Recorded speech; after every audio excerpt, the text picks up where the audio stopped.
Nagkakaguluhan si Johnny habang siya ay kumakain. Ang daming tao ang nag-cheer sa kanya. Halos lahat ay inaabangan ang bawat pagsubo niya sa pagkain. Nung umaga kasi na yun ay pumasok si Johnny sa isang restaurant at doon ay nag-start siya na mag-order. At mukhang balak niyang orderin lahat dahil in sequence ang kanyang pag-order. At yung kinakain nga niya ngayon ay pangatlong order na niya. Kahit nagtataka na yung may-ari ng restaurant, ay ini-entertain pa rin nila si Johnny.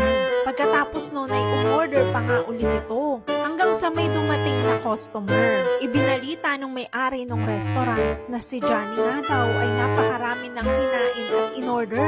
Nagmamadaling tumakbo yung customer at pinagkalat ito sa iba pang kapitbahay niya. Baka daw kasi sumali sa game show si Johnny at pasikreto niyang ginagawa yung task niya.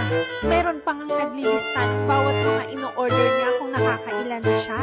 At dahil nga parang nagkakagulo na yung mga tao, ay may bigla nang pumasok na pulis. Sinabi naman ng mga taong nanonood kay Johnny yung sitwasyon ni Johnny na pag-order nga ng napakaraming iba't ibang klaseng noodles. Akala ng lahat ay titigil na si Johnny sa pag-order. Pero mukhang hindi pa talaga siya tapos hanggat hindi niya nauubos yung mga menu doon sa restaurant. May times din na para bang nabubulungan na siya at binigyan siya ng water nung may-ari. At dumating na nga yung pinakahihintay ng lahat, yung final menu na kakainin niya. Lahat sila ay masayang nag-aabang at nagka-countdown hanggang maubos niya yung pagkain niya.